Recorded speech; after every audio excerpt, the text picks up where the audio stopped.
Mesdames et messieurs, bonjour. Vous suivez l'élan africain et vous avez bien raison.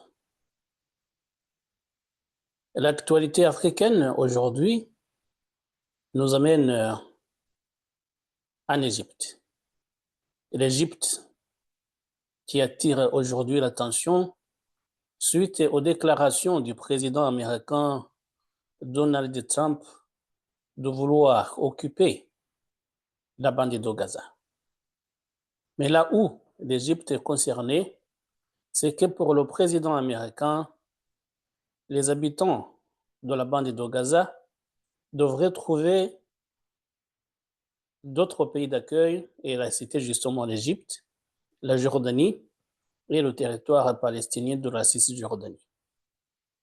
Et ce sont des déclarations qu'il a tenues lorsqu'il recevait le premier ministre israélien Benjamin Netanyahu. Et donc, dans leur conférence de presse conjointe, le président américain a fait cette annonce rocambolesque. The U.S. will take over the Gaza Strip, and we will do a job with it too. We'll own it and be responsible for dismantling all of the dangerous unexploded bombs and other weapons on the site, level the site and get rid of the destroyed buildings, level it out, create an economic development that will supply unlimited numbers of jobs and housing for the people of the area, the Riviera of the Middle East. This could be something that could be this could be so magnificent. And I think it's worth paying attention to this. I think it's something that could change history. And it's worthwhile really pursuing this avenue. Mais ce qui est étonnant, c'est que d'après des informations provenant des diplomates américains, ce projet de Donald Trump n'est pas improvisé, comme il le dit lui-même, c'est une décision bien réfléchie. Mais les diplomates américains qui suivent de près la situation dans cette région l'ont mis en garde contre ce qu'ils qualifient d'une tentative de déstabilisation des alliés, puisque l'Égypte, normalement, est un grand allié des États-Unis.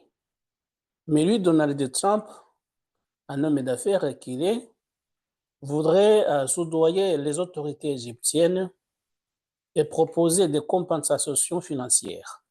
Donc, accueillir des réfugiés, enfin des Palestiniens qui seraient chassés donc de leur territoire, de Gaza, et que donc l'Égypte doit les accueillir, comme la Jordanie d'ailleurs, en échange d'une compensation financière.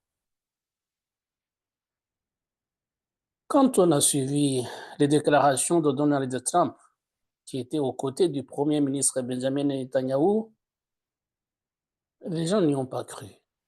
On a pensé à une blague. Mais justement, comme je suis en train de le dire, c'est une décision qui ne date pas d'hier. Il y a longuement réfléchi. Et le même jour, ça veut dire mardi 4 février 2025, les États-Unis de Donald Trump ont également pris une autre décision qui a attiré l'attention, la décision de se retirer du Conseil des droits de l'homme et des Nations Unies. Donc, ça fait deux décisions le même jour, normalement qui vont dans le même sens, et ce sont deux décisions qui sont très inquiétantes. Puisque les États-Unis, qui sont normalement médiateurs dans la crise entre Israël et le Hamas, voudrait prendre maintenant un penchant. Il prendrait de force parce qu'il a dit que s'il le faut, il va utiliser de la force. Il va prendre cette bande de Gaza, la reconstruire et en faire une côte d'azur dans cette région.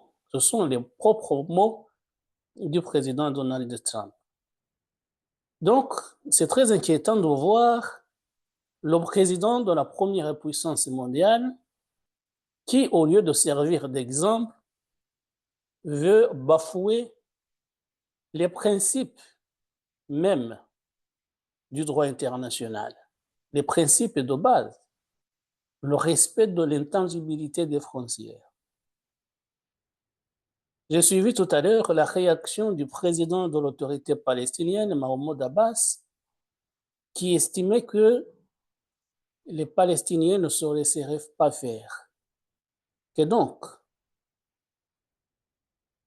les États-Unis doivent respecter l'intangibilité des frontières, même si jusqu'à présent, la Palestine n'est pas un État indépendant reconnu par la communauté internationale, mais au moins, selon les résolutions du Conseil de sécurité des Nations Unies, les résolutions de l'Assemblée générale des Nations Unies et la position exprimée officiellement par les autres membres de la communauté internationale, notamment l'Union européenne, normalement, la position sensible, la position commune, c'était que pour que la paix revienne dans cette région, il doit y avoir deux États indépendants, l'État israélien reconnu, il est reconnu jusqu'à présent, l'État israélien, mais également l'État palestinien.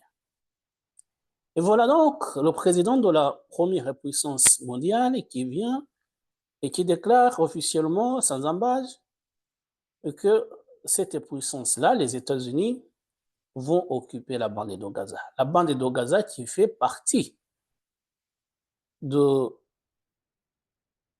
territoire palestinien.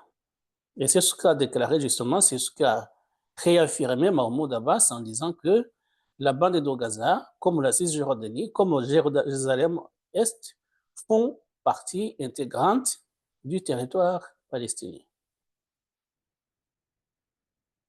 Mais aux grandes dames de la communauté internationale, on n'a pas encore eu des réactions venant d'autres parties du monde, mais tout le monde devrait condamner cette prise de position scandaleuse. Et ce serait étonnant que Donald Trump, même si on sait qu'il a réfléchi à cette position avec ses équipes, je pense, et décidé à aller jusqu'au bout.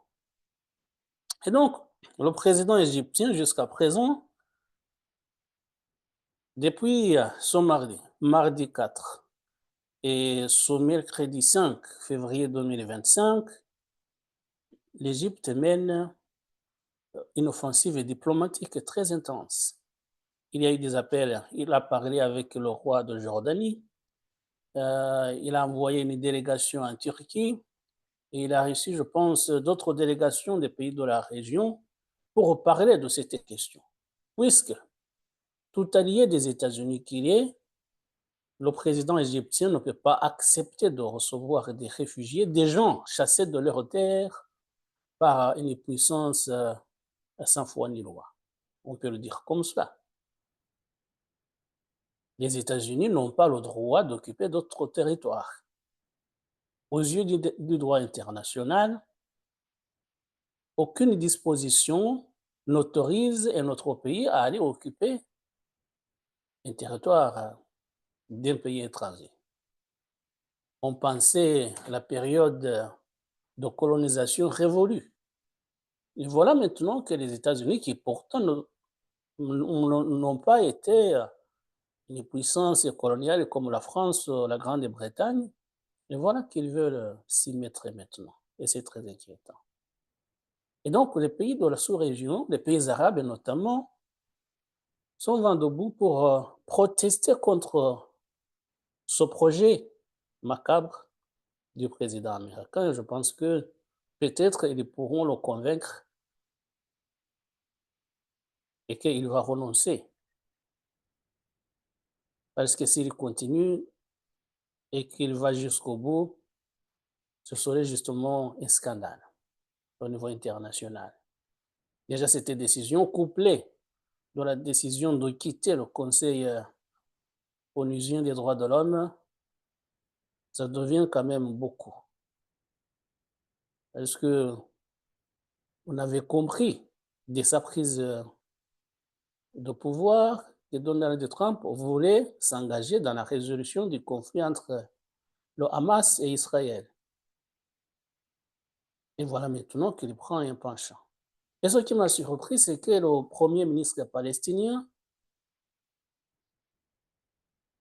a semblé se réjouir de cette position. This could be so magnificent. And I think it's worth paying attention to this. I think it's something that could change history. And it's worthwhile really pursuing this avenue. I know that. Et cela nous amène à nous demander si ce n'est pas une décision concertée entre les deux dirigeants. C'est peut-être, ce n'est pas une façon de prendre la bande de Gaza à la Palestine pour mieux intégrer les Israéliens, ce qui serait une autre sorte de colonisation, mais de la part d'Israël, sous le couvert de l'intervention américaine. Et c'est là justement qui fait froid dans le dos. On ne peut pas prétendre être médiateur dans une crise et en même temps vouloir faire à ce que même une partie, je parle d'Israël, n'avait pas osé faire. Parce qu'Israël a des colonies en Palestine, mais y aller doucement. Mais vouloir prendre de force la bande de Gaza, c'est quand même fort de café. Et c'est ça qui fait peur. Et pour revenir justement aux autorités égyptiennes, eux, ce qui les reconcerne, c'est que les États-Unis veulent que l'Égypte accueille des Palestiniens sur leur territoire. On ne sait pas le nombre de Palestiniens que l'Égypte accueillerait aux yeux de la proposition américaine. Et tout ça, on va le voir. Mais pour l'instant, justement, il y a une diplomatie très intense du côté de l'Égypte qui ne veut pas en entendre parler. Donc, que ce soit la Palestine, que ce soit l'Égypte, les deux pays s'opposent vigoureusement, et on les comprend, contre ce projet du président Donald Trump. Mais ce qui peut être source de déstabilisation, justement, plus grave encore, c'est qu'on le sait, hein, les États-Unis ont maintenant des ennemis bien reconnus et qui ne s'en cachent pas, notamment le monde islamique.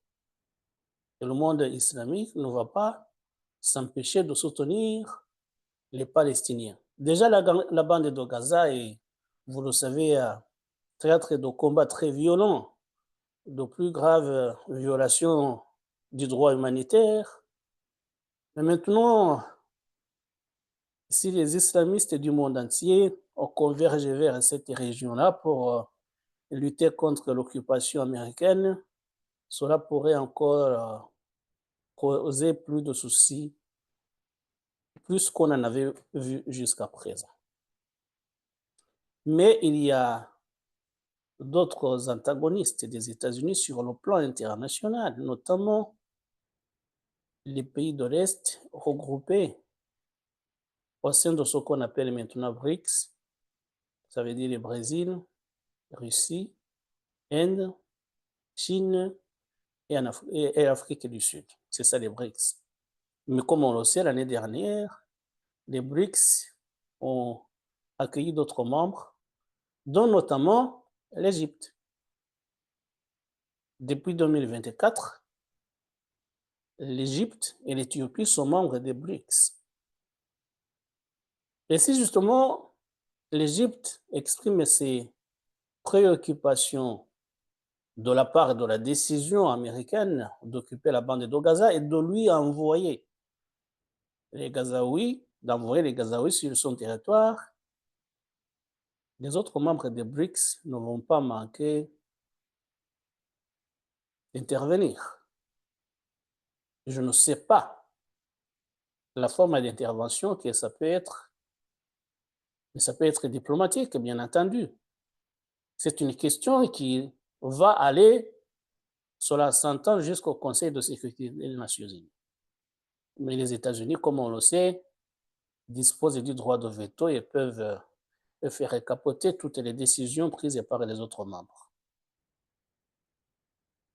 Mais il y a cette possibilité de voir les membres du BRICS intervenir sur le plan diplomatique,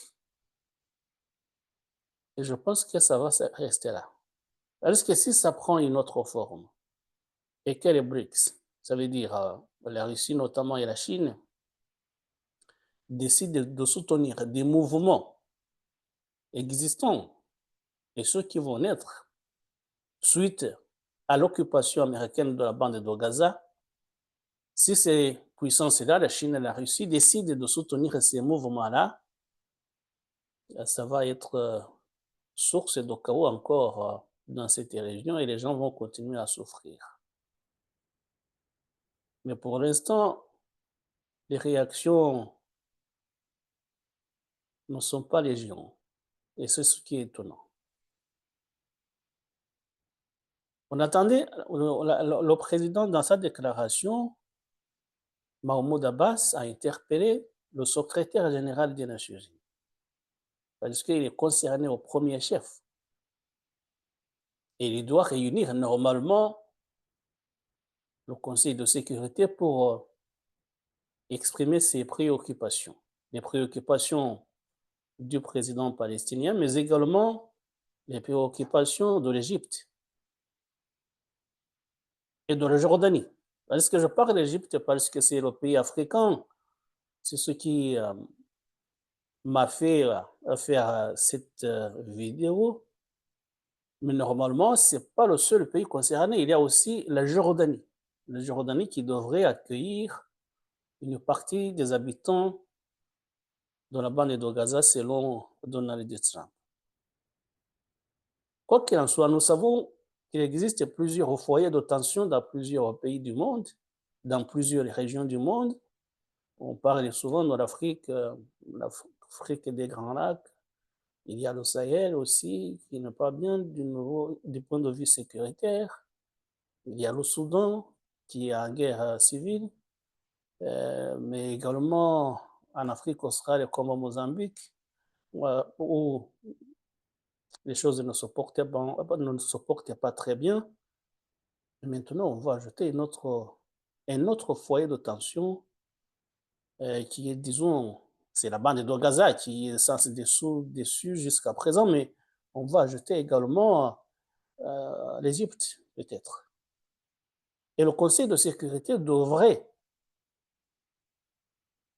prendre le problème à bras le corps sans tarder et signifier aux États-Unis, même si on le sait, c'est la plus grande puissance militaire et économique du monde, mais il faudrait quand même que les États-Unis puissent renoncer aux velléités exprimées par le président Donald Trump d'occuper cette bande de Gaza.